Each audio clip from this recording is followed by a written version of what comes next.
Bismillah,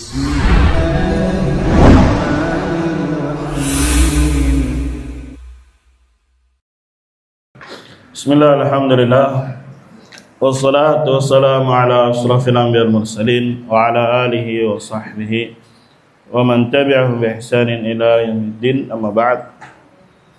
Qani fillah rahimani rahimakumullah. Kita lanjutkan kembali pembacaan kitab dari Syarah Kasyfus Syubhat yang ditulis atau disampaikan oleh Syekh Muhammad Ibn Shalih Al-Utsaimin rahimahullah. Jadi kitab ini beliau ajarkan, kemudian direkam, dan rekamannya disalin sehingga dijadikan sebuah buku.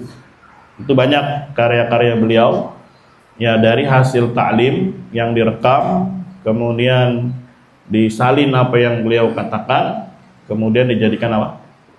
Buku. Qani fillah rahimani rahimakumullah. Kemarin kita sudah sampai kalau di halaman ini, di buku di halaman 57 yang matanya. Insyaallah biar cepat, ada juru bacanya. Ya, yang punya kitabnya lihat di halaman 58. Fadhal. Bismillah.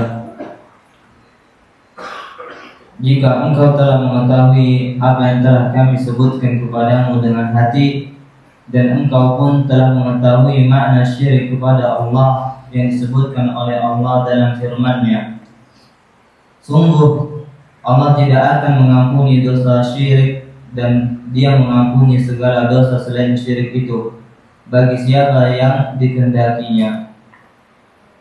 Terus, dan engkau juga mengetahui agama Allah yang dengannya Allah mengutus para rasul, sejak rasul pertama hingga rasul terakhir, di mana Allah tidak akan pernah menerima agama selainnya.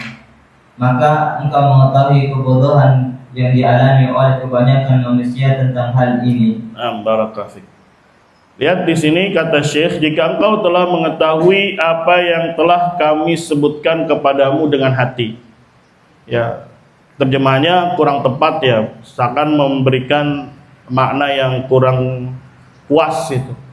Seharusnya menerjemahkannya, jika engkau telah mengetahui apa yang telah kami sebutkan dengan betul-betul pengetahuan gitu, yang menancap di dalam hati. Karena di sini kalimatnya beliau menggunakan maf'ul mutlaq, ma'rifata qalbin. Di sini juga dia salah ketik. Ya, seharusnya dia baca ma'rifata. Ya, yang punya bukunya di situ kan disebutkan idza arafta ma dzakartu laka ma'rifata qalbin seharusnya. Ya, ini banyak salah ininya dia nih. Ya, harus dikoreksi. Karena kemarin aja kacau nerjemahkannya. Ya, seharusnya yang bodoh itu orang-orang yang menisbatkan diri kepada Islam. Malah yang disebut yang bodoh adalah orang-orang kafir Quraisy. Enggak, orang kafir Quraisy ngerti sekali makna la ilaha illallah. Ya. Nah, di sini ya juga salah penulisan, seharusnya ma'rifata qalbin. Berarti jika engkau telah mengetahui apa yang telah kami sebutkan kepadamu dengan betul-betul gitu, pengetahuan yang menembus atau yang menusuk, yang menancap di dalam hati. Sebagaimana yang disebutkan oleh beliau dari awal tentang konsep apa? At-tauhid, tentang konsep la ilaha illallah. Jadi harus betul-betul dipahami. Jangan ada yang tersamarkan. Jangan ada yang ragu-ragu. Jangan ada yang masih bimbang. Karena salah satu syarat la ilaha illallah adalah apa? Qabul, menerima. Ya, tidak ada keraguan-raguan di dalamnya, tidak ada bentuk penolakan, dan juga salah satunya yakin. Jadi pahamilah konsep la ilaha illallah, pahamilah konsep tauhid dengan betul-betul pemahaman yang sampai mengakar di dalam hati. Sedimami, sehingga dia menciptakan, menghasilkan keyakinan yang kuat, tidak ada keraguan, dan juga betul-betul menerima apa yang ada di dalam kalimat la ilaha illallah. Maka coba dibaca ta'liqnya nomor 1 maksudnya.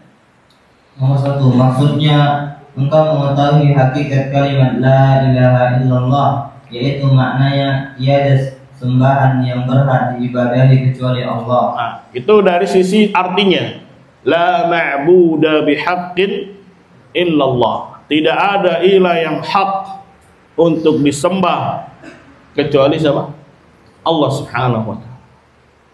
Mafhum? Berarti satu-satunya ilah, satu-satunya Tuhan, ya, Tuhan memang bahasa Indonesia, bahasa Arabnya ilah.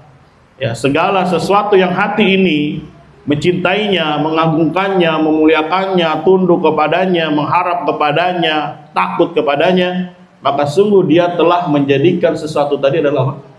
Tuhan. Ya. Bahkan ada yang disebutkan hawa nafsunya adalah Tuhannya.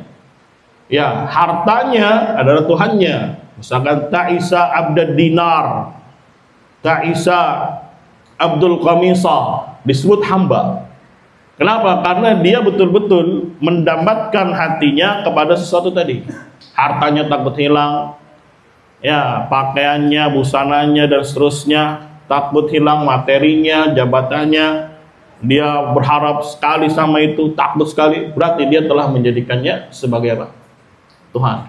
Sebagaimana hawa nafsunya dikedepankan, yang lain tidak, pokoknya sesuai dengan hawa nafsunya, maka dia telah menjadikannya sebagai apa? Tuhan.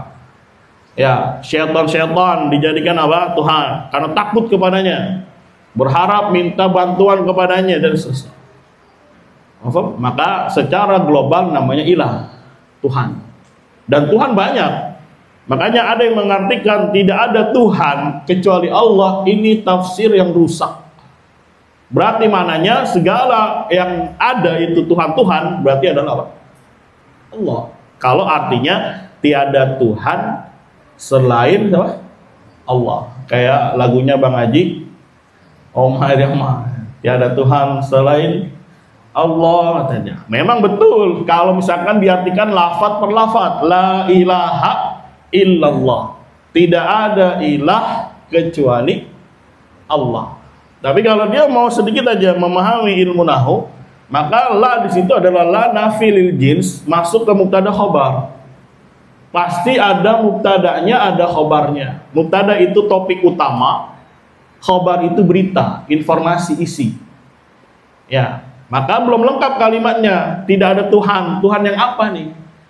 Maka tafsirnya adalah bihaqqin. Tidak ada Tuhan yang hak. Hak untuk diapain? Disembah. Karena ilah maknanya ma'bud.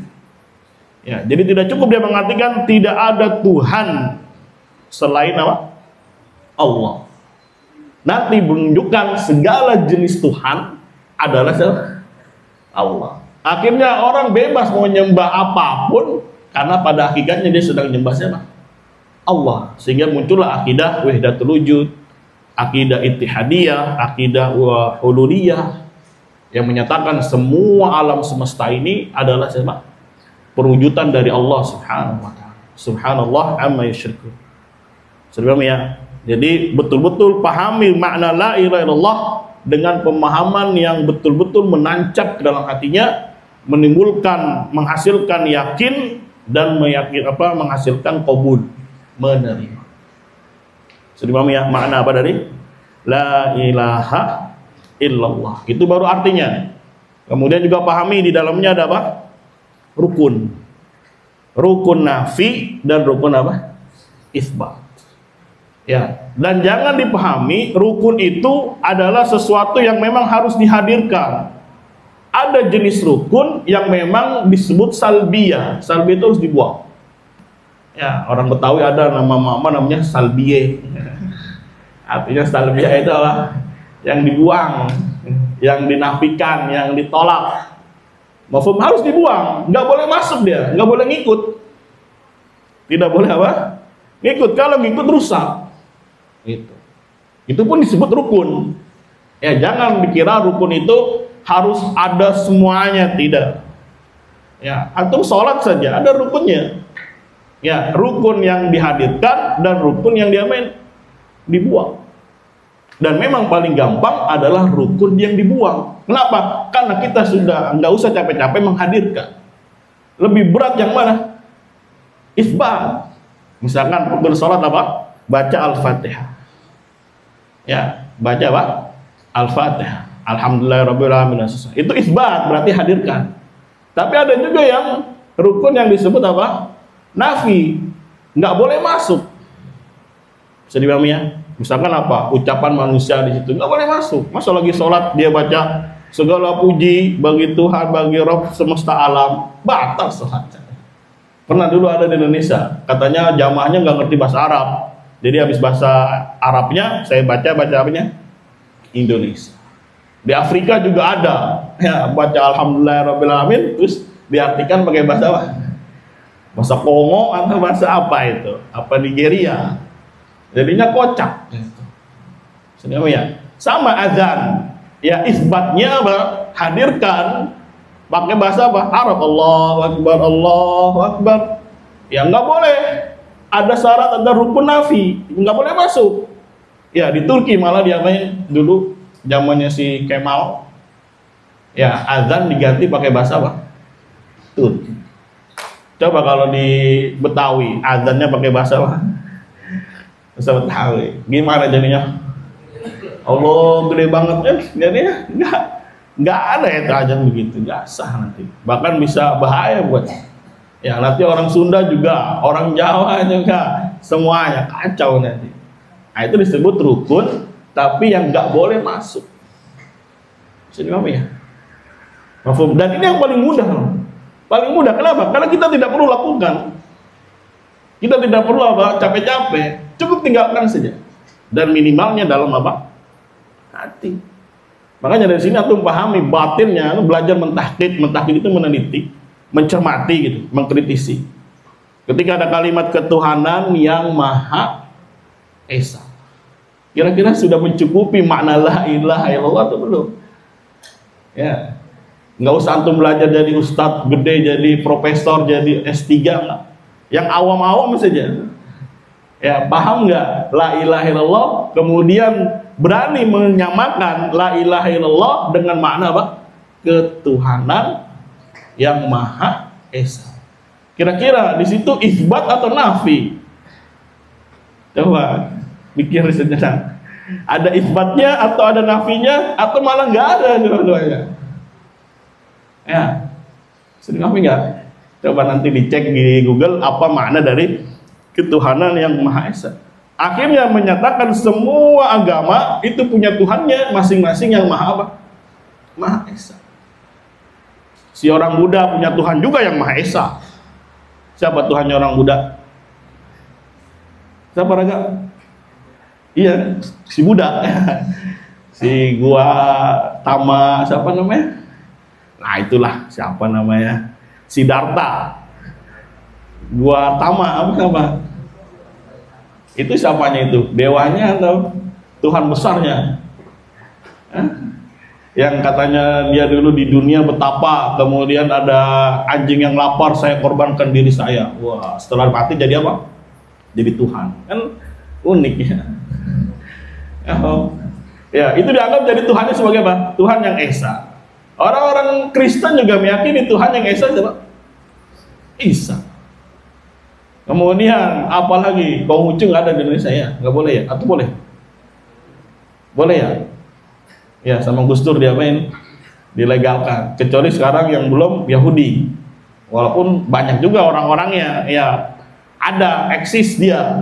Cuma memang belum terlalu berani menampakkan. Tapi akhirnya Tuhan yang Maha Esa menurut masing-masing kepercayaan. Berarti kan nggak ada makna isbat, tidak ada juga makna nafi. Kemudian dibilang apa? Sudah sesuai dengan Al-Quran dan hadis. Dalilnya qul huwallahu ahad. Ya. Padahal jelas-jelas di dalam Al-Ikhlas disebutkan Allah. Ya, sedangkan di dalam istilah ini kan nggak ada penyebutan nama Allah. Tuhan. Tuhan berarti global, luas. Nggak ada sama sekali. Makanya ini disebut dengan kias yang fasid. Kias yang apa? Rusak, menyamakan qul huwallahu ahad disamakan dengan ketuhanan yang Maha apa? Maha Esa. Ini rusak. Ya, di dalam konsep at-tauhid, dalam konsep apa? La ilaha illallah. Tanggung jawab besar nih di hadapan Allah Subhanahu wa taala. Sekali lagi ya, nafi itu dibuang. Mafhum, nggak usah capek-capek nyari. Misalkan bikin susu, ya sudah, hadirkan saja air putih dan susu. Atau buang racun, nggak usah cari-cari racun, ya sudah. Nggak usah cari racun, nggak usah masukin, selesai. Paling gampang rukun nafi. Paling gampang. Ya, bukan agama ini berat, tidak. Allah membebankan kita itu sesuai kadar kemampuan kita. La yukallifullahu nafsan illa usaha. Jadi apa yang Allah bikin dari syarat-syarat la ilaha illallah, tetapkan di situ, itu sudah diambang batas kemampuan kita, bahkan lebih. Kita masih bisa longgar. Karena usaha itu dia mampu, kemudian masih punya kelonggaran. Itu namanya usaha. Ya, beda dengan kudrah. Kudrah kadang dia mampu tapi terseok-seok. Tapi kalau usaha dia mampu dan masih punya apa? Kelonggaran. Misalkan sholat 5 waktu. Kira-kira kita sholat berapa menit? 10 menit lah ya, sama zikir 15 menit. Kira-kira kita masih punya waktu longgar banyak nggak? Masih. Apalagi dari subuh ke zuhur, atau dari isya kemana? Subuh. Itu kelonggarannya banyak sekali. Coba kalau sekarang bayangin sholat sholat dalam sehari semalam 50 waktu. Sebagaimana awal kali mau disyariatkan. Kira-kira gimana? Coba bisa bayangin ya. Baru qomat, sholat, azan lagi. Ya, waktu aja cuma 24 jam. Ya, nggak cukup dibagi berapa? 50 dibagi 24 aja.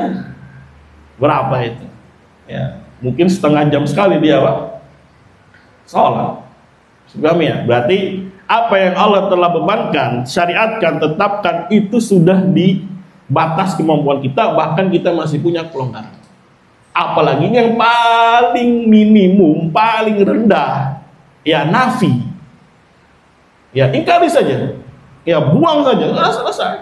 Tapi kalau ini saja nggak bisa, malah masuk, ya berarti dia belum merealisasikan rukun la ilaha illallah. Bahaya buat keislamannya. Sebagaimana kemarin kata Syekh Saleh Al-Syekh, ya menjadi rukun sehatnya, rusaknya Islamnya dia, sahnya Islamnya dia, ada rukun apa? Nafi dan apa? Isbat. Jadi kalau dia tidak mengkufuri peribadatan kepada selain Allah, bahaya buat Islam. Ibadah kepada Allah, tapi ketika ada kekufuran, kesyirikan, dia tidak kufuri. Minimal perbuatannya kita kufuri. Itu minimal sekali. Ya, kalau misalkan kemarin masih pada bingung, kok demokrasi dari mana sisi kufurnya? Dari mana coba? Nah, apa sih sistem demokrasi itu? Mengangkat seseorang untuk membuat apa? Hukum. Ya, orang dipilih, ada legislatif, ada eksekutif, ya dipilih untuk apa? Membuat hukum. Sedangkan hukum Islam, hukum yang paling sempurna, yang paling maslahat, yang paling indah, yang paling adil. Allah Subhanahu wa taala telah tetapkan apapun, bahkan dari masalah buang hajat dibahas betul-betul detail. Bahkan dalam masalah kemarin binatang dan seterusnya, air liurnya dibahas begitu detail. Masa iya dalam masalah jual beli, masalah bermasyarakat, masalah apa lagi, politik, siasat, masa iya nggak diatur? Ya, kemudian perlu ngangkat orang, ya pilih orang, mafhum. Yang dipilih juga nggak taunya apa modelnya, tahu sendiri lah antum. Ya, ada yang mungkin dulunya ya cuman bisa ngelawak, ya cuman bisa ngartis, mafhum, tidak memiliki kemampuan dan seterusnya. Dipilih untuk membuat apa? Undang-undang hukum. Sesuai kemauan siapa? Undang-undangnya, hukumnya sesuai kemauan siapa? Rakyat. Ya, rakyat protes, bla bla bla bla, dibikinin. Bukan menurut kehendak kemauan Allah Subhanahu wa taala. Itu sistem kufur. Ya, ingkari saja, selesai dalam hati. Antum angkat suara, kalau ada maslahatnya ya silakan, kalau enggak diam saja. Bukan berarti kita mengajak untuk demo, tidak. Mengajak untuk kudeta, tidak. Karena itu fikihnya besar. Ya perlu pertimbangan banyak dan seterusnya. Sedangkan lemah kita nggak bisa apa-apa, ya sudah, minimal dalam apa? Hati, kufuri sudah. Adapun orang-orangnya, maka dia termasuk kelaziman. Makanya salah satu jenis tauhid adalah orang yang berhukum dengan selain hukum Allah. Kufur itu perbuatannya, aktivitasnya, ya praktek-prakteknya. Tapi nanti orangnya, ya kita lihat masail-masailnya. Ya, dirinci. Nanti di kitab tauhid lebih jelas, lebih detail, insyaallah taala. Ada orang yang musyarri', itu yang membuatnya, yang merancangnya, bagaimana hukumnya. Ada orang yang melaksanakannya, bagaimana hukumnya, dibahas di situ. Ada yang langsung dikafirkan, ada yang dirinci karena lihat masail-masail perbuatan orang tadi. Itu maksud dari, ya ada yang dikufuri dalam perbuatan atau peribadahannya, dan ada yang diingkari dari orangnya. Itu dalam masalah apa? Rukun nafi. Paham ini sampai sini? Jadi la ilaha illallah punya apa? Dua rukun. Rukun pertama apa tadi? Nafi. Nafi itu tolak, buang saja. Apa yang kita buang, apa yang kita tolak, apa yang kita musuhi? Pertama, ibadah ghairillah. Segala jenis aktivitas, kegiatan, ritual yang di situ kesyirikan, kekufuran, ingkari. Orangnya nanti kita lihat, dia termasuk lawazim. Memang ada yang langsung, ada yang memang ditinjau dulu. Semudah itu sebetulnya teorinya, cuman mungkin karena baru. Ya kayak orang baru belajar mobil, padahal gampang aja belajar mobil, tinggal pencet kopling, masukin gigi, ya pencet apa? Gas. Teorinya gampang kan? Gampang. Tapi kalau baru pertama, jemplang langit ya, kaget, ya injek koplingnya. Ingat sekali anak ketika diajarin mobil sama si bapak itu, gualaknya luar biasa. Injek koplingnya, waduh, ya sampai keluar bahasa apa kebun binatang. Ya tapi didikannya ini masalah jadinya bisa itu. Ya pernah sekali anak masukin ke garasi, yang nggak taunya terlalu kanan, nggak taunya dari pintu depan sampai pintu belakang bret. Aduh habis dicaci maki, turun lo katanya. Iya pak, pasti buat tuh bopeng tuh. Tapi setelah itu alhamdulillah ya. Apa namanya jadi lancar gitu. Jadi kalau mau belajar harus apa dulu? Harus apa dulu? Ya harus jatuh bangun dulu. Apa? Ya alhamdulillah, Anda belajar mobil itu dari kelas 3 SMP. Ya kelas 1 SMA sudah bisa bawa mobil. Alhamdulillah. Ya karena apa tadi ya ada ya belajar. Namanya orang juga belajar. Ketika ada salah, mafhum, kemudian diperbaiki. Bahkan dulu Syekh Muhammad Ibn Abdul Wahab itu tidak fokus terhadap masalah tauhid. Ya, beliau itu ma'ruf termasuk ulama Hanabilah yang fokus dalam bidang fikih. Itu awalnya beliau. Cuma beliau melihat banyak kejanggalan, akhirnya beliau kaji lagi kitab-kitab Syekhul Islam Ibnu Taimiyah, kitab-kitab Ibnu Qayyim. Akhirnya betul-betul ya puas beliau dalam mengkaji kitab-kitabnya Syekhul Islam Ibnu Taimiyah. Akhirnya berubah haluan. Yang tadi isi ta'limnya semuanya fikih, sekarang ganti jadi apa? Tauhid jadi akidah. Itu Syekh apa? Syekh Muhammad Ibn Abdul Wahab rahimahullah. Jadi pahami, dasar sekali nih. Ketika dia mau menjadi seorang muslim, ya betul agama Islamnya, maka pahami konsep apa? Tauhid. Kalau semalam kita belajar konsep iman, sekarang kita belajar konsep apa? At-tauhid. Jadi sekali lagi nafi itu cuma buang aja selesai. Ya, jangan sampai kita yakini nggak apa-apa demokrasi mau bagus, top, hebat. Bahaya buat keislamannya dia. Berarti dia telah mencampur adukan racun ke dalam apa? Akidah dia. Ya. Maafum. Jangankan yang orang awamnya aja ya, politikus-politikus aja menyatakan demokrasi itu nggak ada baik-baiknya. Rusak semuanya. Hah? Bisa ya? Atau kalau mau kaji-kaji, rusaknya luar biasa. Dari zaman terbentuknya negara dengan sistem demokrasi sampai hari ini, begitu banyak apa kerusakan yang muncul di dalamnya. Nasallallahu ya. Wassalam. Nah ini yang disebut dengan nanti tauhid hakimiyah. Beda dengan khawarij. Ini terus yang dibahas. Bodoh amat sama tauhid uluhiyah. Yang penting terwujud cita-cita dia untuk mendirikan apa? Sebuah khilafah, sebuah negara. Itu karakternya orang-orang apa? Khawarij. Ahlussunnah ya mendudukkan porsinya masing-masing. Jangan sampai dikaburkan, jangan sampai diabu-abukan gitu. Tetap kita jelaskan tentang tauhid uluhiyah dan juga tetap kita jelaskan tentang tauhid apa? Hakimiyah. Dan hakimiyah itu masuknya dalam rububiyah sebetulnya. Ya dulu memang sejarahnya para ulama pengen membuat jadi 4. Tauhid uluhiyah, rububiyah, ya asma wa sifat dan apa? Hakimiyah. Tapi setelah ditinjau lebih dalam, hakimiyah itu masuk ke rububiyah. Ya sudah bikin 3 saja. Sebagaimana dalam surat Al-Fatihah, alhamdulillahirabbil alamin. Ya di situ di dalamnya sudah ada tauhid uluhiyah, rububiyah dan apa? Asma wa sifat. Ditambah lagi hakimiyah ini selalu jadi jargonnya orang-orang Khawarij. Jadi jangan sampai Ahlussunnah dituduh sebagai orang Khawarij. Makanya hakimiyahnya seakan-akan dihapus dalam tanda kutip. Tapi dia sudah include kemana? Rububiyah. Paham ya? Jadi banyak perkembangan. Ya, misalkan dari semasanya Syekhul Islam Ibnu Taimiyah ke bawah, mafhum ke belakang terus.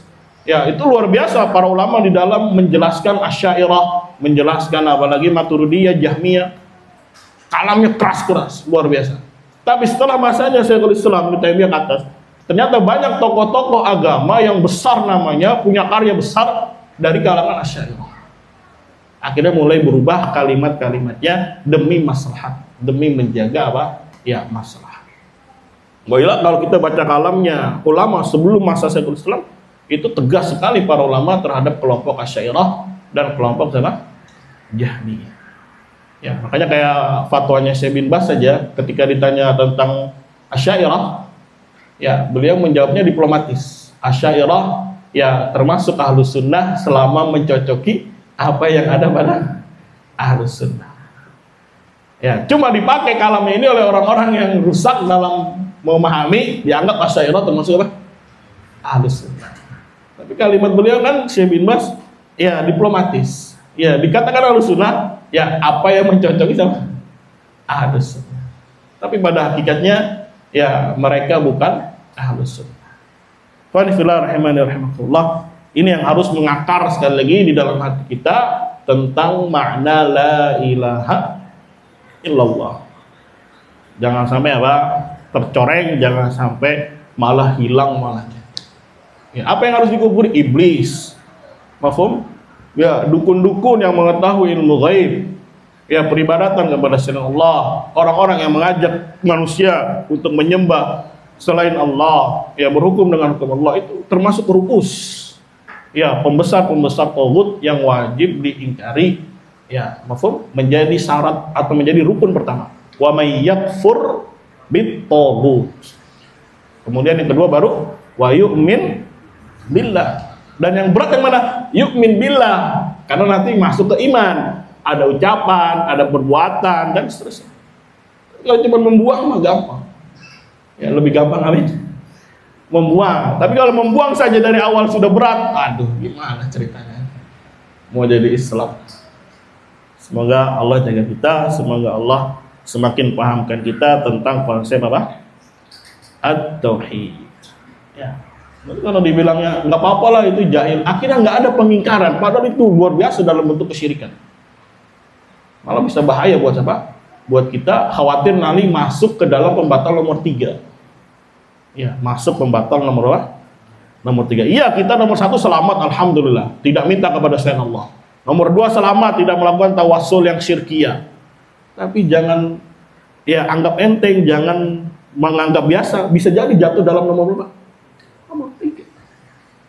Ya, Rasulullah ya. Kemudian lanjutkan ta'liq nomor 2. Nomor 2, para ulama berselisih pendapat mengenai ayat ini.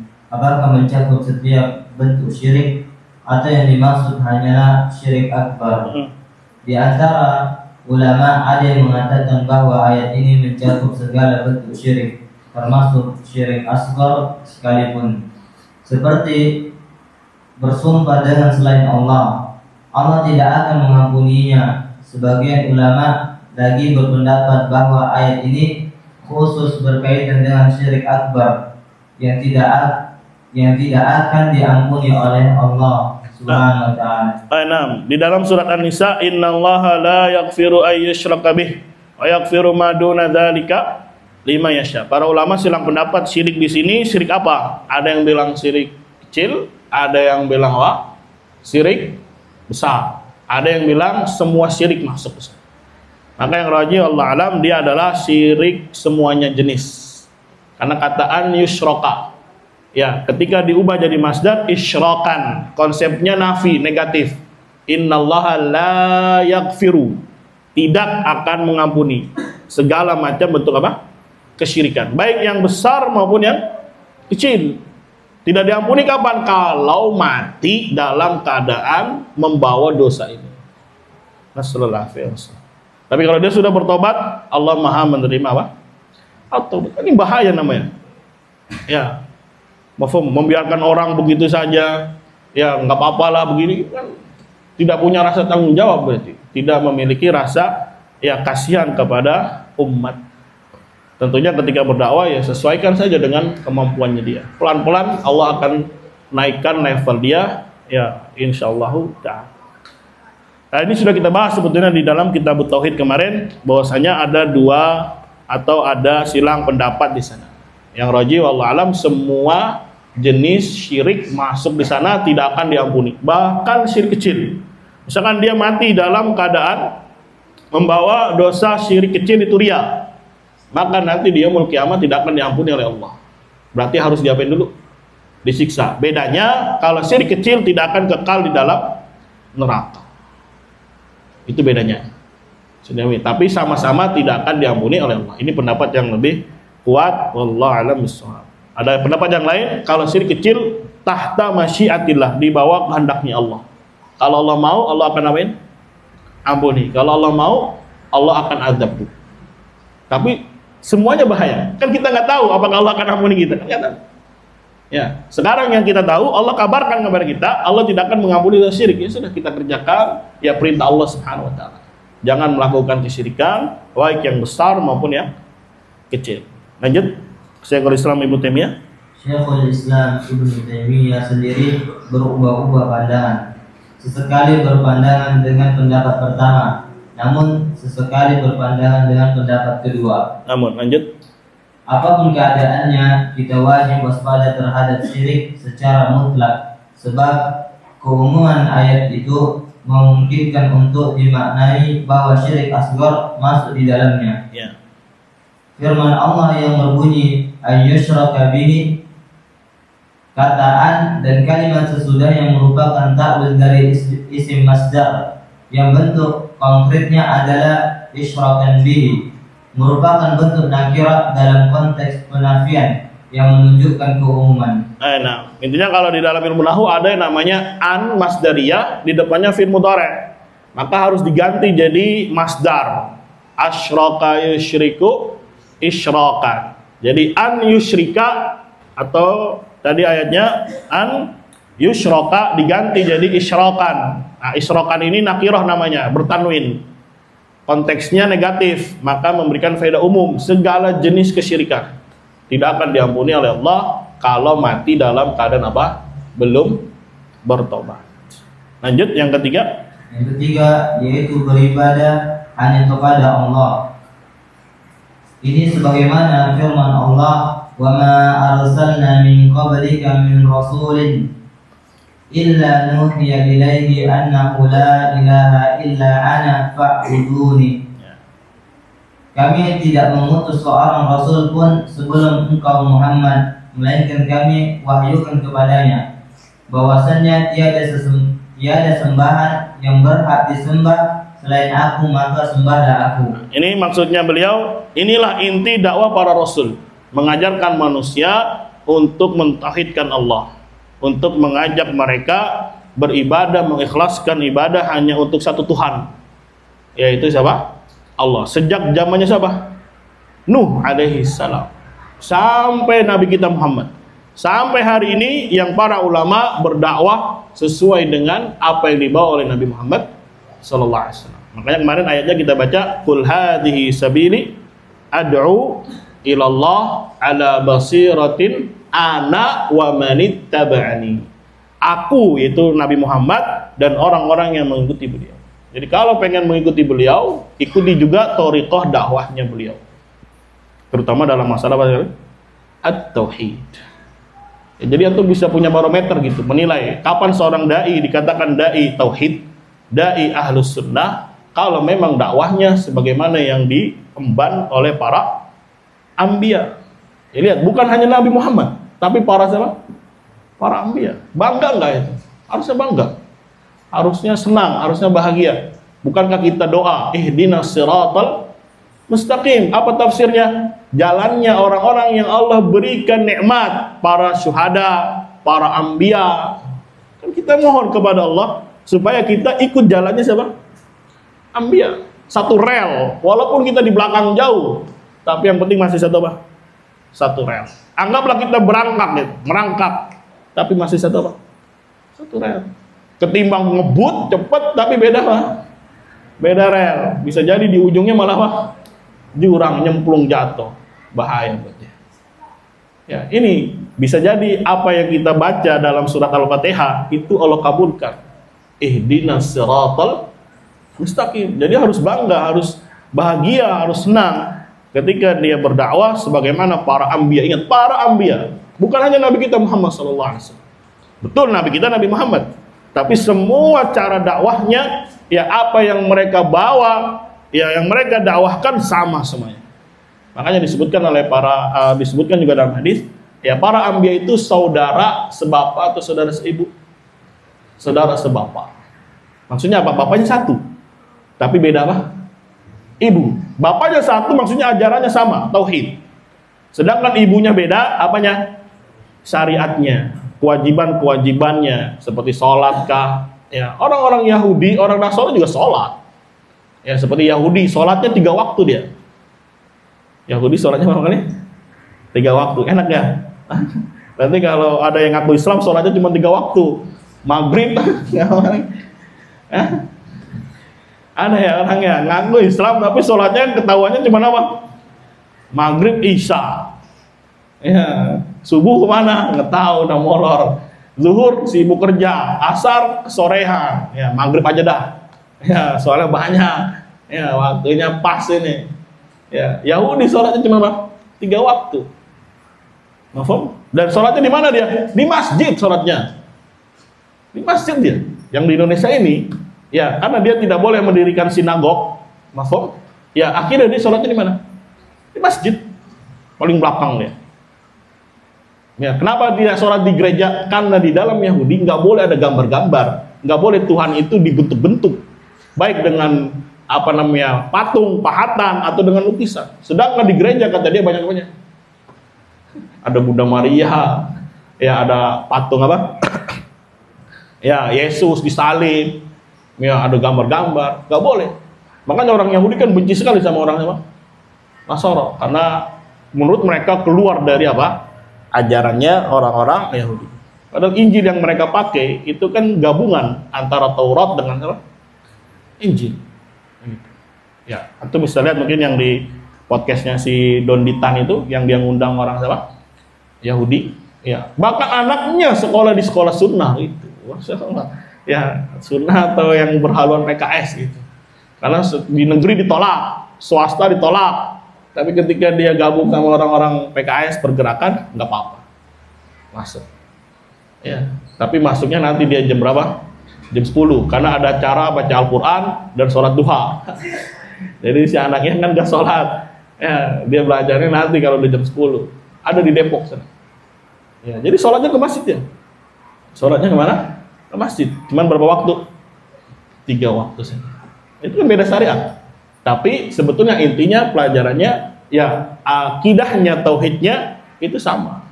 Ya, mengesahkan Allah Subhanahu wa taala. Dan mau dicermati, orang Yahudi juga melakukan kesyirikan. Ya, beribadah kepada Allah tapi juga mengangkat Uzair menjadi apa? Wasilah, perantara. Hanya saja nggak dibentuk sebagaimana orang Nasara. Orang Nasara kan dibentuk, ada Yesus dengan salibnya. Ada Bunda Maria, mungkin ada juga Roh Kudus, macam-macam. Itu di Yahudi nggak boleh, tapi tetap aja dia minta, nggak ada memang wujudnya, tapi minta kepada Uzair suruh nyampaikan hajat. Ini sama aja kode wae. Misalkan orang-orang yang nyembah kubur, ya walaupun nggak dibentuk wujud patungnya wali, tapi dalam bentuk apa sekarang? Kuburan. Sujud di sana, tawaf di sana, minta di sana, sama saja. Ya bentuk kesyirikan ya dari dulu modelnya begitu saja. Cuma mungkin alatnya, medianya yang berbeda, tapi inti ajarannya apa? Sama, menyampaikan hajat ke hadapan Allah Subhanahu wa taala. Nasallallahu alaihi wasallam. Mafhum, lanjut, wa man yabtaghi ghayra al-islami dinan falan yuqbal minhu. Barang siapa mencari agama selain agama Islam, sekali-kali tidaklah akan diterima agama itu darinya. Nah, barakallahu fiik. Ya, lihat ini. Ini aja kita sudah paham nih. Agama di dunia ini, ya di muka bumi ini, setelah Nabi Muhammad diutus, nggak boleh ada agama yang lain kecuali agama apa? Islam. Beda sebelum Nabi Muhammad. Ada agama A, B, ya. Nabi Musa diberikan wahyu, diberikan Taurat hanya untuk Bani Israel. Masih ada agama-agama yang lain. Tapi setelah diutusnya Nabi Muhammad SAW, tidak boleh ada agama kecuali agama Islam. Makanya sekali lagi, ketuhanan yang Maha Esa itu tidak mewakili sedikit pun dari makna tauhid. Ya, kalau ada yang bilang itu adalah makna tauhid, suruh belajar lagi dia, Pak. Tauhid. Lebih cerdas antum, insyaallah. Walaupun dia memang bisa ngisi, bisa khutbah, bisa ta'lim, tapi di dalam memahami konsep apa? Tauhid rusak. Ini banyak.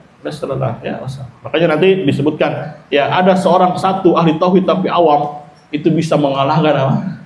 1000 duat yang menyerukan kepada kesyirikan. Padahal Bapak dia lawannya apa? 1 lawan apa? 1000. Ya, masalahnya antum berani ya. Ya, jadi mujahid ini, walaupun 1, ya jangan kendor gitu, kasih subhat dikit nanti goyang. Ya. Makanya dari awal belajarnya ma'rifat qalbin nih, mengetahuinya dengan pengetahuan hati yang apa? Menancap. Ya, suruh jelasin aja dia. Apa makna ya tauhid? Kalau bagus alhamdulillah. Kemudian suruh sebutkan apa rukunnya. Pasti bagus rukunnya. Cuma kita tanya aplikasinya seperti apa. Jangan cuma bagus di dalam apa? Teori. Kemudian juga sebutkan syaratnya apa. Ya, salah satu syarat la ilaha illallah adalah apa? Ilmu. Ini yang paling utama nih, ilmu. Harus tahu artinya. Lah kalau dari awal nggak tahu, berarti belum menghadirkan apa? Syarat. Ibaratnya kayak semalam orang masukin kunci tanpa apa? Gigi. Ya, maling lah namanya. Namanya apa itu? Maling lah. Tahu kunci T kan? Ya, ada giginya nggak? Ada. Kalau dia ngajarin manusia tauhid tapi tanpa syarat, atau menetapkan keislaman seseorang tanpa apa? Tanpa syarat, ya sebagaimana dia naik motor tanpa apa? Kuncinya tanpa gigi, akhirnya dipaksa. Ya, bahaya buat orangnya itu. Nanti diteriakin maling, digebukin, mati. Karena sesekalinya yang ngeliat orang digebukin sampai mati gitu. Karena nyolong apa? Motor tuh di depan ini nih. Lagi Piala Dunia antara Jerman lawan Brazil. Tahun berapa itu? Piala Dunia Jerman lawan Brazil. 2000 apa 2002? Pengingat bola. Hah? Ya spill tahun berapa itu? Gak tahu. Ya gila yang main bola nih. Gak tahu. Masih kecil ya, belum lahir kali ya. Si Orok kali. Tahun berapa itu? 2002 ya, yang Ronaldo ada ininya nih, palanya nih. Iya, lagi wayangnya istirahat, dia dorong motornya orang lagi pada nonton, teriakin maling. Orang lagi seru-seru nonton bola, maling. Habis ada yang bawa bambu, ada yang bawa batu kali, ada yang bawa apa namanya? Ban, ada yang bawa apa? Bensin. Wah, digebukin, disiram. Ya udah minta ampun, tetap aja belupak. Ya polisi datang nggak berani, datin aja. Udah mati baru di ini. Wah, itu masa kecil yang mengerikan sekali itu. Melihat orangnya lain di gitu kan ya. Itu gara-gara apa? Maling gitu. Gara-gara apa? Nasallallahu ya. Wassalam. Khonifillah rahimani wa rahimakumullah. Ya, jadi harus betul-betul memahami, tertanam di dalam hati kita tentang konsep tadi la ilaha illallah, rukunnya, syaratnya, intinya kan aplikasinya. Bukan sekedar apa? Teori, dan juga yakini Islam agama yang hak, agama yang satu-satunya diridhoi oleh Allah Subhanahu wa taala. Selain itu tidak akan diterima oleh Allah Subhanahu wa ta'ala. Ya, makanya aneh kalau ada yang mengatakan Nasoro itu mukmin, Yahudi itu mukmin. Ya, ini kalimat bercabang ini. Kalau yang dimaukan di masa Nabi Musa, nah betul. Kalau yang di masa Nabi Isa yang beriman kepada Nabi Isa, betul. Tapi kita kan sekarang konteksnya sedang bicara di masa kini. Ya, masa diglobalin orang Yahudi, orang Nasoro sebagai apa? Muslim. Ya, atau sebagai mukmin. Lanjut nomor 4 maksudnya. Nomor 4 maksudnya dengan kalimat yang telah disebutkan sebelumnya oleh pengarang, yaitu sungguh mengherankan di antara orang yang mengaku Islam itu jika tidak mengetahui hakikat dari kalimat ini. Nah, ini ya bahaya kalau dia ngaku Islam tapi tidak mengerti arti dari tauhid, rukunnya dan syaratnya. Sekali lagi ya, apa yang telah ditetapkan dalam syariat itu sudah di batas ambang kemampuan kita. Nggak akan lebih.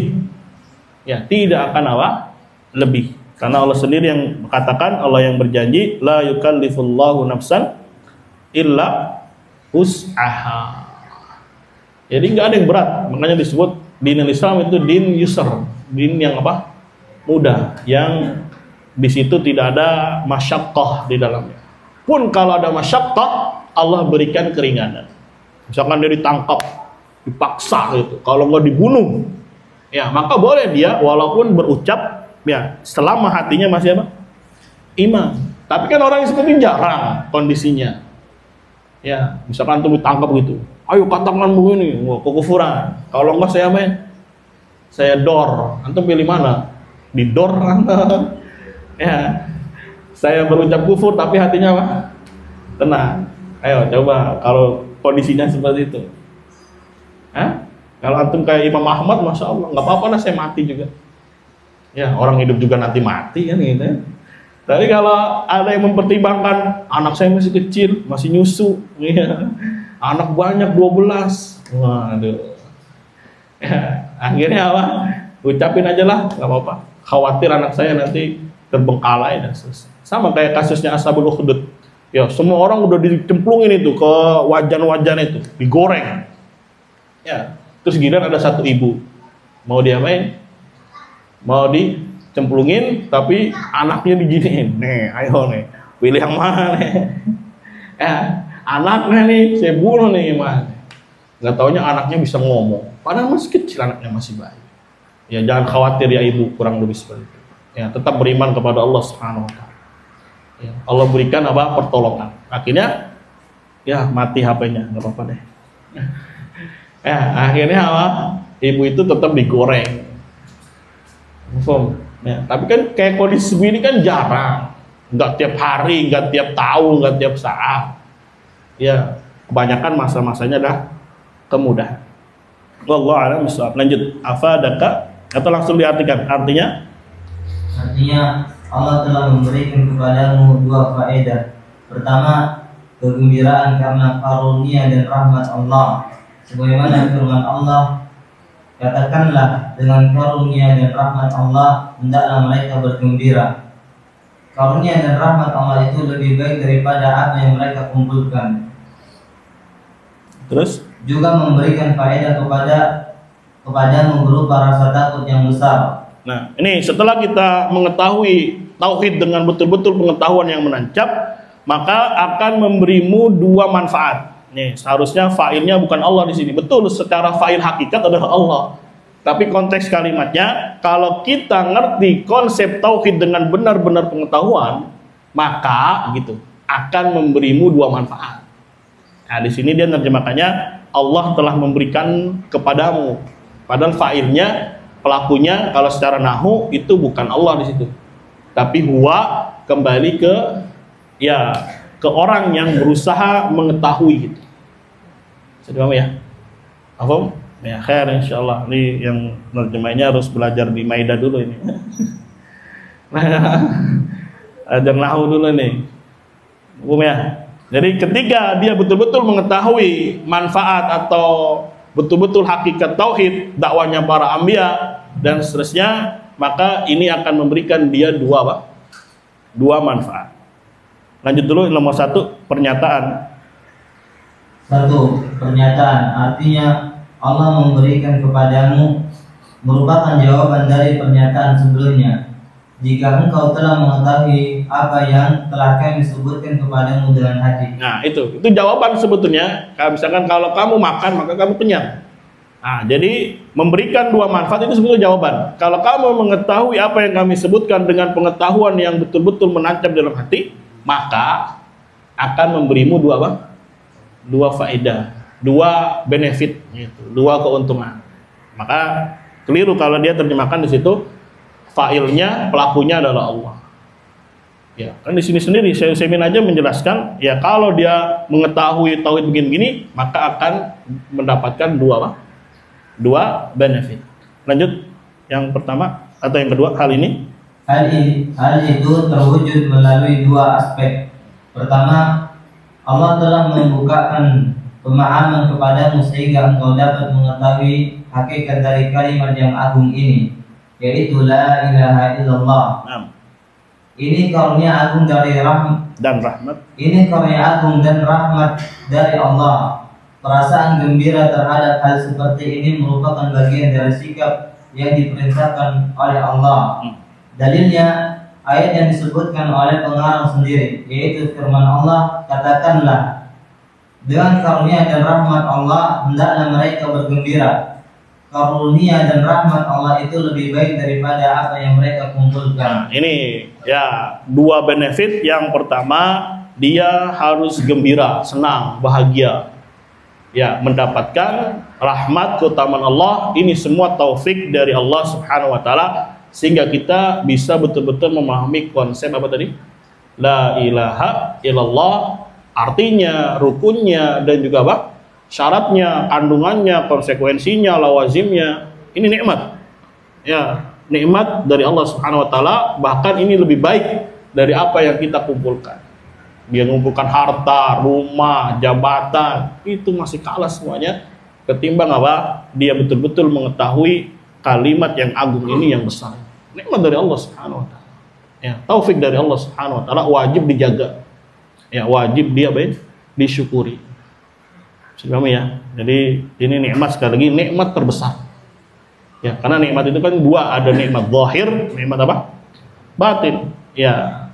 Walladzi asbagha 'alaikum atau alladzi asbagha 'alaikum ni'amahu zahiratan wa batinah. Allah yang mencurahkan kepada kalian dua nikmat, nikmat zahir dan nikmat apa? Batin. Nikmat zahir kesehatan. Itu nikmat zahir, punya keluarga, ya, punya anak keturunan, punya jabatan, punya harta, itu zahir. Tapi ini kalah semuanya ketimbang dengan nikmat apa? Mengetahui nilai-nilai tauhid kemudian mengamalkan.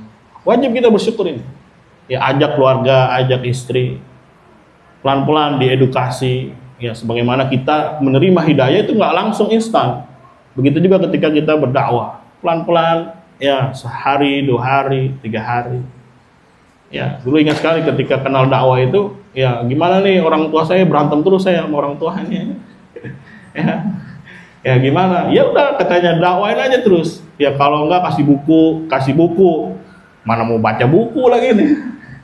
Ya udah, katanya pakai akhlak. Ya pakai akhlak. Enggak kena juga, pakai doa. Ya sudah, itu senjata apa? Terakhir.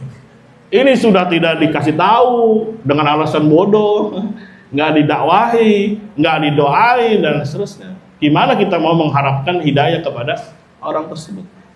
Sebagaimana Abu Hurairah, ibunya kafir. Ya, didakwahin malah galakan ibunya. Masya Allah. Yang namanya ibu, ya. Lu anak kemarin sore belagu amat lu tong. Ya. Oh, apalagi dulu nenek ala itu, waduh kalau marah udah gaya Betawi. Ya, ini apa sih, engkong lagi. Anak bau kencur, anak kemarin sore, waduh, kencing belum lurus, waduh banyak lah. Ya, keluar bahasa-bahasa Betawi ya. Ya udah senjatanya doa aja sudah. Ya. Ternyata doa ini lebih apa? Manjur, lebih kuat karena dia silah senjata.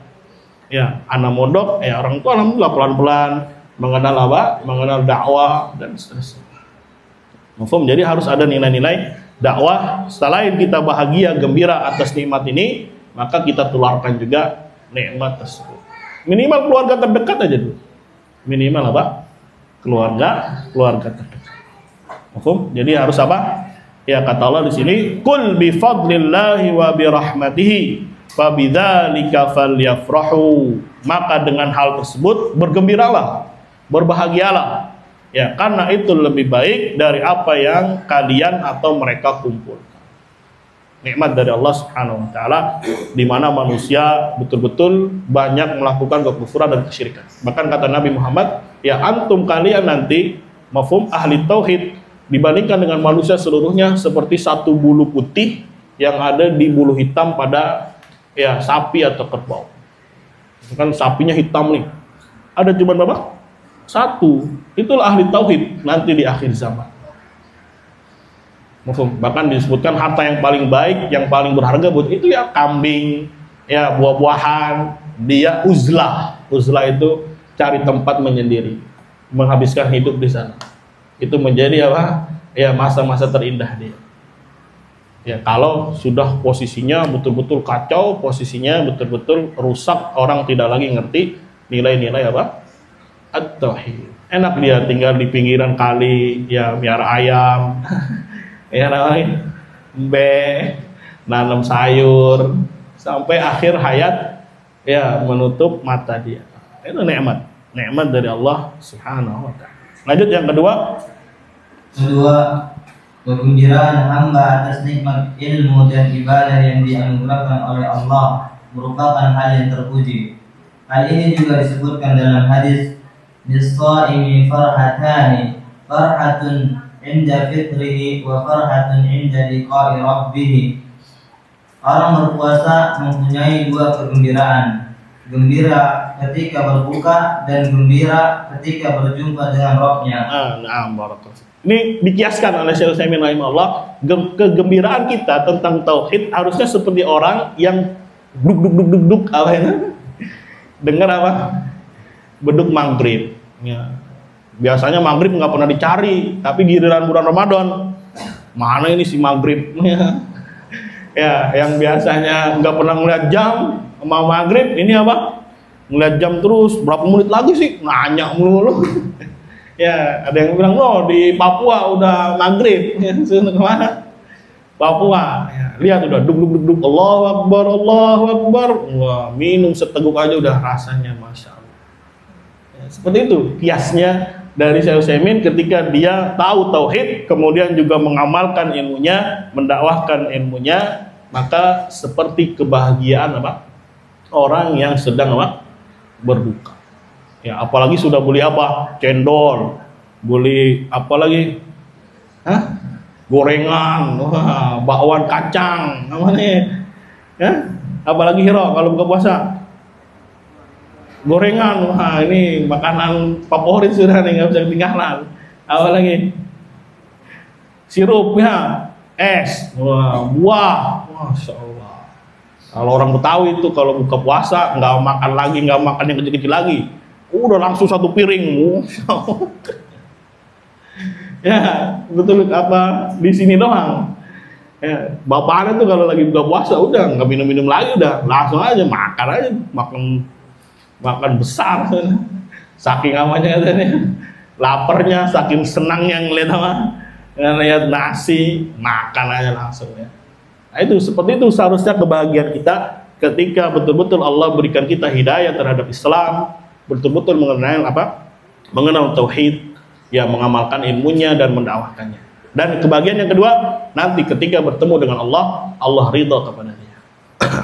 Hatta walaupun mungkin dia ada maksiat yang harus diazab dulu, yang penting dia punya asal iman tadi, sehingga dia dapat syafaat untuk dikeluarkan.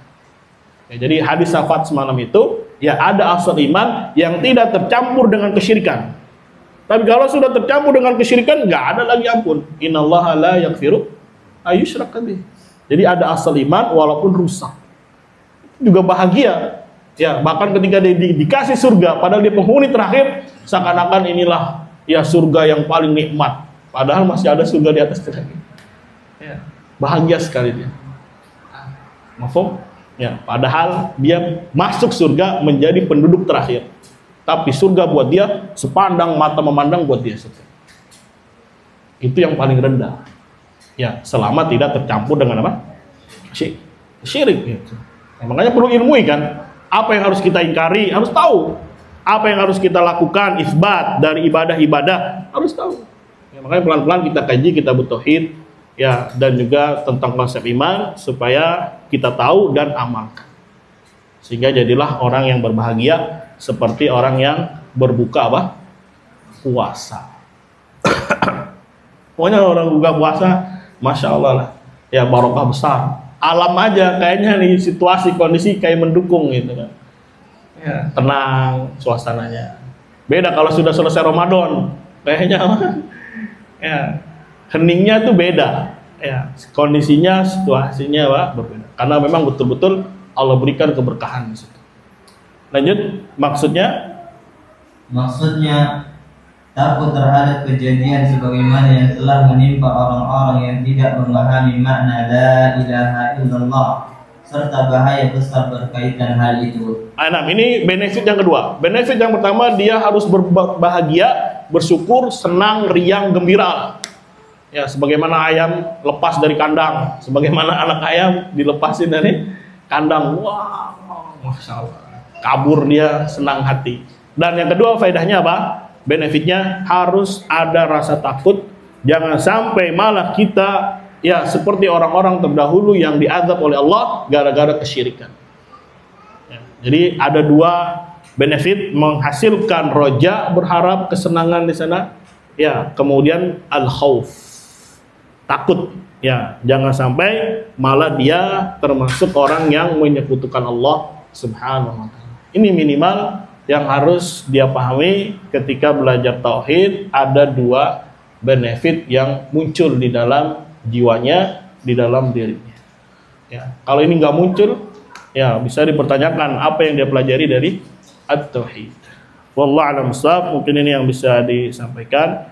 Ya, kurang lebihnya mohon maaf. Kalau ada pertanyaan, tafadhal.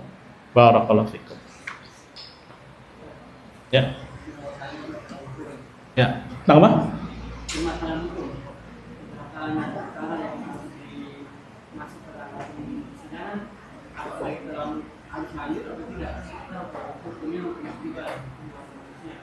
Oh, berarti pembahasannya tahakum nih.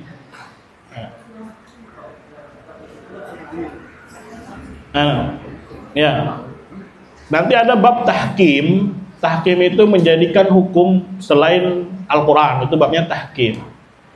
Nah, itu biasanya orang-orang legislatif, ya orang-orang eksekutif. Itu babnya maksudnya tahkim. Yang menjadikan apa? Hukum.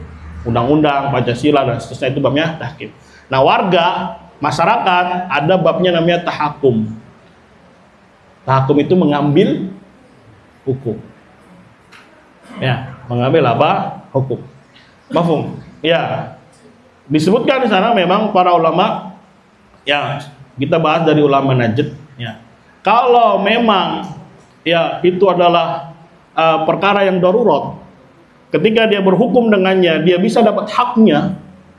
Ya, dalam perkara darurat ya. Misalkan antum uangnya dicuri 1 T misal. Bayangkan ya. Ya, nggak kebayang lah 1 T. 1 apa aja? 1 M aja. Ya. Siapa yang bisa bantu antum untuk kembalikan itu uang? Siapa? Om. Om siapa? Ya. Ya, mau nggak mau dia main? Lapor. Ya, lapor kepada siapa? Penguasa. Lapor kepada. Berarti nanti dia akan berhukum dengan undang-undang ya selain dari Al-Quran dan hadis. Nah, ini perkaranya kira-kira 1 M itu darurat nggak buat antum? Kira-kira darurat. Kalau misalkan antum duitnya udah 1 T, bodo amat lah, 1 M kecil. Ya. Kayak Raffi Ahmad duitnya berapa M itu? Berapa T itu? Ya, kan 1 T itu berapa M? 1000. Ya, hilang 1. Masih ada 999 M. Kata dia kecil lah. Tapi kalau antum buat empotan duitnya, gua baru dapat warisan, tanah jual, dapat 1 M udah dicuri. Akhirnya mau nggak mau dia lapor. Mafhum ya? Ketika kondisinya seperti ini, maka tetap para ulama mengatakan dia fasik. Karena dia telah mengambil hukum selain hukum Allah. Hukumnya apa? Fasik. Bisa ya? Hukumnya fasik. Tetap dengan meyakini hukum Allah lebih baik, ya hukum ini lebih ya adil dan seterusnya. Tapi karena darurat, akhirnya dia mengambil hukum buatan manusia untuk mengambil haknya. Tapi dengan catatan tadi darurat. Ya, pendapat yang kedua memang terjadi silang pendapat. Pendapat yang kedua, ya nggak usah, bersabar aja. Allah akan ganti 1 M lebih baik. Sanggup? Berat. Ya, ini kalau dia bertahakum dengan ya hukum selain Allah. Insya Allah lebih detailnya nanti di kitab Tauhid. Ya, ada beberapa poin-poin, ada beberapa istilah-istilah yang memang harus kita pahami. Jadi nggak cukup cuman pertemuan sebentar, banyak istilah-istilah, banyak perkara yang harus didudukkan. Makanya kata kemarin kan kata saya Soleh Al-Syekh, ya yang kita kufur itu kan prakteknya, ya sistemnya. Sedangkan orang per orangnya nanti dilihat, ada yang memang langsung jatuh cap kafir, ada yang memang ditinjau. Karena banyak masail-masail yang harus diapain? Ditahqiq gitu, dilihat, ditinjau. Ya. Tapi kalau dia ya memang pengen berhukum itu beda lagi hukumnya nanti. Ya padahal dalam keadaan lapang, nggak ada apa-apa itu. Ya dia ambil hukum itu, apalagi untuk menjatuhkan orang lain. Ya, untuk memudaratkan orang lain, ya, itu jatuhnya bisa ya kufur, nasallallahu alaihi wasallam. Banyak rinciannya insyaallah taala di bab yang lebih khusus. Atau boleh nanti kita baca kitab-kitab yang khusus tentang apa? At-tahkim, al-qawanin dan seterusnya.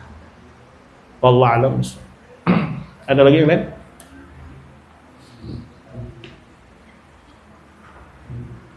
Penjelasan kapan dari Asyairah. Banyak sebetulnya, dari bab sifat menyimpang, dari bab iman menyimpang. Ya, perlu daurah ini. Ada buku tuh khusus Asyairah, tebal sini. Ya, lumayan kalau mau dibaca, masya Allah ini nggak selesai juga. Tapi al-muhim dilihat dari mana dia mau kita bahas. Kalau dalam bab iman, dalam bab sifat, asma sifat, kalau Jahmi itu menolak nama, menolak sifat. Jadi Allah tidak punya nama, Allah tidak punya sifat. Berarti Allah apa? Ya nggak ada, kan nggak punya nama, nggak punya sifat. Ini Jahmi. Makanya Jahmi dikafirkan oleh para ulama. Ya Asy'ariyah, mafhum. Nama ditetapkan, tapi sifat diapain? Dipilih-pilih. Ada yang ditetapkan, ada yang diapain? Ditolak. Makanya cuma ada 7 sifat. Ya ada 20 sifat dan seterusnya. Itu dalam bab apa? Asma wa sifat. Dalam bab iman sama mereka Murji'ah. Kalau Jahmi meyakini iman itu cukup ma'rifah. Selama orang tahu Allah Rabbnya, mukmin dia. Enak. Masya Allah, enak sekali ya.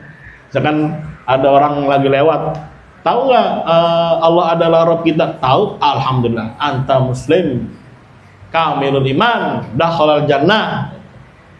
Itu keyakinannya apa? Orang-orang Jahmi. Oh, ya. Yang makanya dulu yang ana singgung di mana di Ibnu Mas'ud, yang Firanda ditanya ada orang yang nyembelih kuburan, nyembelih sapi di mana? Di laut. Dia jawabnya apa? Kenapa tauhid dibagi 3? Uluhiyah, rububiyah, asma wa sifat. Kalau dia rusak dalam masalah uluhiyah, masih ada rububiyah. Hah? Selama dia yakin Allah Rabbnya, masih muslim dia. Jahmi ini. Akidah ini namanya kita Jahmi. Ya, antum mau terima atau tidak, ya begitulah kondisinya. Mau diapain? Ya. Kenapa tauhid dibagi 3? Ya, kalau rusak 1 masih sisa berapa? 2. Ya, seawam-awamnya orang tahu Allah punya nama Ar-Rahman misalkan, Al-Khaliq tahu, atau punya sifat mencipta tahu. Berarti kan sekedar ma'rifah. Ya, padahal rusak dalam masalah apa? Uluhiyah, masih sisa ini. Masih muslim ya. Jahmi ini akidahnya. Akidah apa? Jahmi. Adapun Asy'ariyah akidahnya tasdik. Tasdik ini lebih tinggi. Setelah dia tahu, dia membenarkan. Beda Jahmiyah, sekedar tahu aja tapi tidak membenarkan. Ya, maka lebih parah siapa? Jahmi. Sedangkan yang si Asy'ariyah melihat tadinya kan Jahmi dulu yang muncul. Aneh banget lu Jahmi. Masa cuman ma'rifah masuk Islam? Ya, harus lebih tinggi tingkatannya, yaitu tasdik. setelah tahu membenarkan. Ya, itu salah satu penyimpangan mereka di dalam masalah iman. Jadi kalau ada yang mengatakan cukup dia tahu Allah Rabbnya, itu Jahmi akidah. Akhirnya Jahmi. Tapi kalau dia meyakini dia harus membenarkan Allah begini, berarti Asy'ariyah. Paham ya? Ya kalau di sini Anda nggak akan diusir gitu kan, karena punya anak ini, karena mau sebut nama siapa ya. Kalau di sana dipermasalahkan nanti. Ya, paham? Ya, waduh, ini udah nyebut nama lagi nih, besok nyebut nama siapa? Ya, nah kasih antum aja kaidah. Kalau usahakan ustadznya begini ya sudah, antum hukum sesuai kaidahnya. Paham? Ya, minimal antum harus tahu nih siapa yang betul-betul di atas al-haq dengan dalilnya, dengan kaidahnya. Jangan kenali al-haq dengan orang, bahaya nanti. Wah itu kan banyak followersnya Ustadz, ini kan begini. Tapi kalau sesat gimana? Ya, Abu Lahab aja banyak followersnya. Ya, ketika perang Badar paling banyak dia pasukannya. Ya, kaum muslimin cuma berapa? Tapi tidak menjadikan tolak ukur kebenaran ditinjau dari siapa? Dari orang. Ya, kan IG-nya followernya 2 juta. Ya, dia mau 2 juta kan mahal. Datu Ronaldo aja berapa ratus juta followers. Ya, Pak?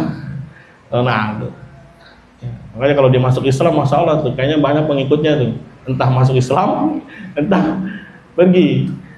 Ya, seharusnya ya itu kan hujah juga itu. Ya, hikmah dari Allah dikasih hujah itu si Ronaldo. Kenapa? Tinggal di mana?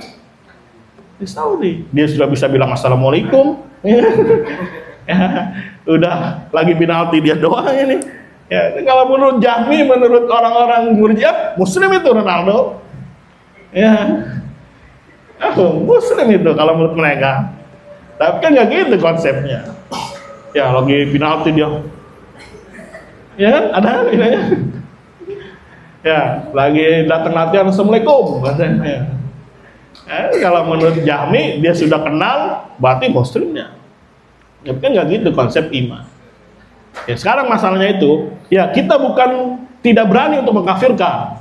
Masalahnya yang kita hadapi itu, kita bukannya tidak berani untuk mengkafirkan, tapi masalahnya kita nggak tahu siapa yang Muslim, siapa yang kafir. Itu masalahnya. Ya, saya takut mengkafirkan, bukan gitu itu masalahnya. Masalahnya dia nggak tahu mana yang Muslim, mana ya. Tapi kalau dia tahu dia kafir, ya sudah dikafirkan kan gitu. Tapi kalau nggak tahu, ya apa yang mau dia perbuat? Nah, makanya perlu belajar. Ya, biar tahu mana teman, mana musuh. Ya, panjanglah pembahasan tauhid itu, jangan dikira kayak pembahasan yang cuma sebulan 2 bulan, tidak. Cukup, ada lagi pertanyaan? Ya. Ada di suatu desa seorang ahli tauhid orang. Terus ada yang orang itu yang mencela Allah dan Rasulnya dengan lantang bicara kan. Ya. Terus dia yang meninggal gitu kan. Kalau kita meninggal ya. Yang meninggal yang mencela. Ya. Terus kita apakah itu maksudnya tuh mayat bukan menyelamatkan tapi Nah. dengan kan orang-orang kan tahu tadi belajar gitu kan. Tapi kalau kita nggak melayat dengan alasan kita ini aja inilah. Jadi, terus yang kedua kan ketika dia meninggal kan, bagaimana dia diurus sama orang-orang yang bukan Diurusnya. ya, dia meninggal yang Nah. Jadi ini ada ahli tauhid nih. Ya, ada orang yang mencela Allah dan Rasulnya dengan lantang, terus mati dia. Ya, boleh nggak ahli tauhid melayat gitu kan? Takziah. Ya, takziah itu walaupun orang kafir boleh. Ya kan sekedar memberikan apa? Ya, bela sungkawa. Tapi jangan dia sholat di sana. Ya, jangan ikut mengkuburinya dan sebagainya. Tapi sekedar melayat nggak masalah. Ya, walaupun mungkin dia juga harus perhatikan kondisi kadang. Ya, itu melayat berarti dia apa?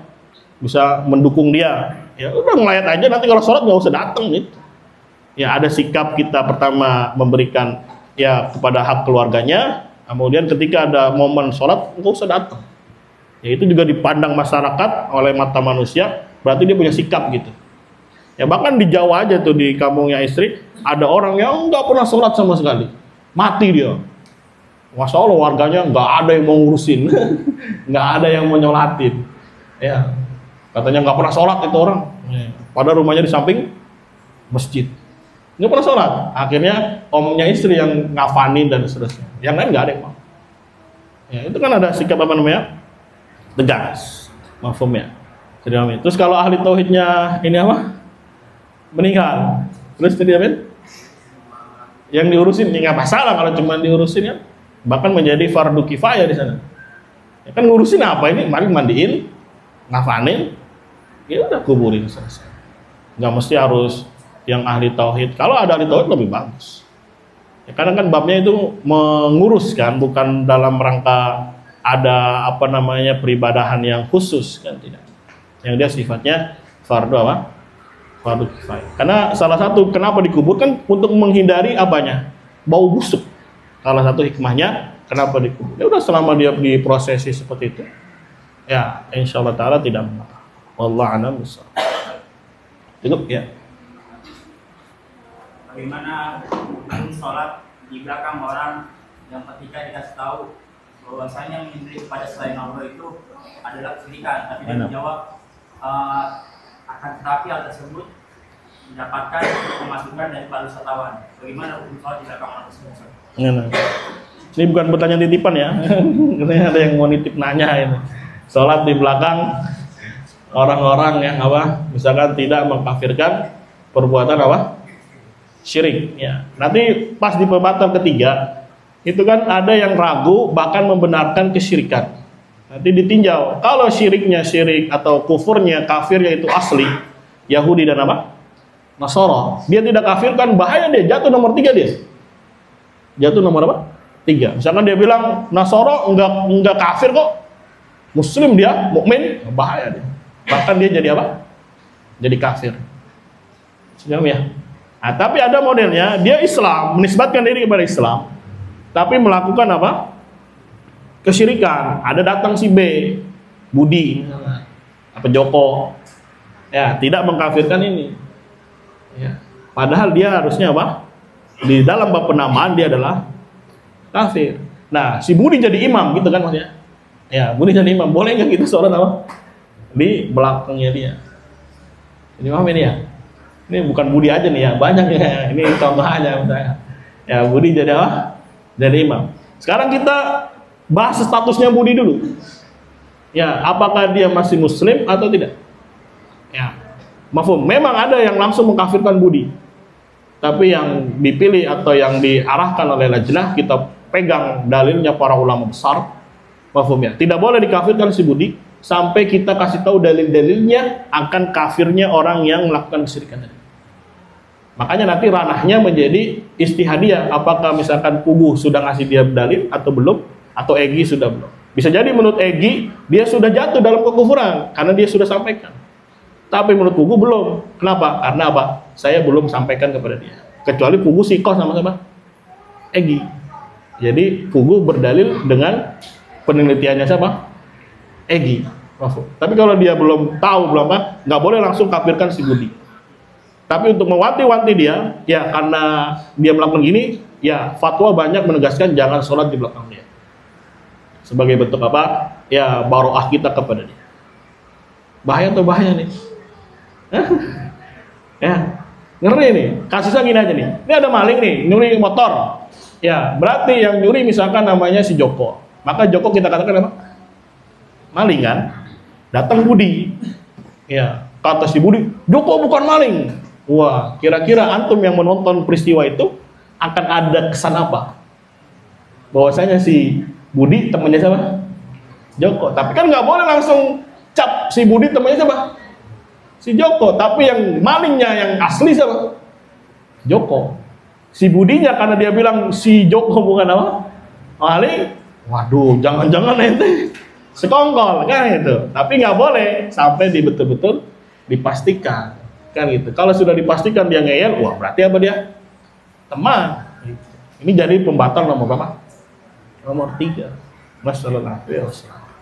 Bedakan ya antara kita mengkafirkan yang asli, mafhum, Atau yang seorang muslim tapi melakukan syirik besar, kita kafirkan ya. Tapi masalahnya ada orang yang ketiga tidak melakukan kesyirikan, tapi dia tidak mau mencap dia, menamakan dia. Bahaya buat dia ini. Ya, ini nanti dibahas di pembatal Islam nomor apa? Nomor 3. Dan cukup sampai sini. Jangan berantai. Nanti datang lagi siapa namanya? Bambang, tidak mau mengkafirkan Budi, kafir juga. Wah, ini akidahnya Khawarij ya.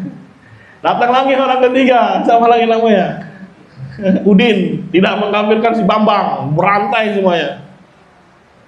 Enggak seperti itu konsepnya. Ya cukup sampai si Budi saja. Cukup sampai apa? Si Budi. Nah, kita tidak boleh sholat di belakang. Ada fatwa dari Syekh Fauzan, fatwa dari Syekh bin Baz.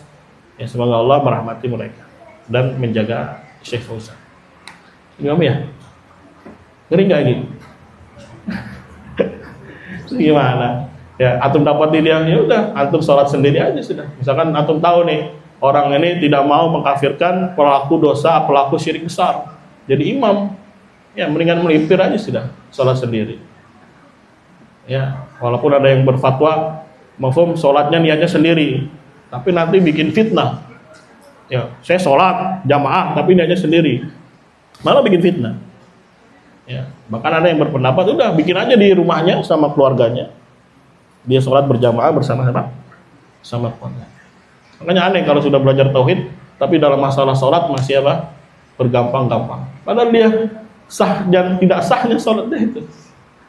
Ya, jangankan dalam masalah syirik besar ya, dalam masalah bid'ah saja itu ulama kencang sekali khilafnya sampai apa kayak di Hanabilah, orang fasik saja nggak boleh jadi imam.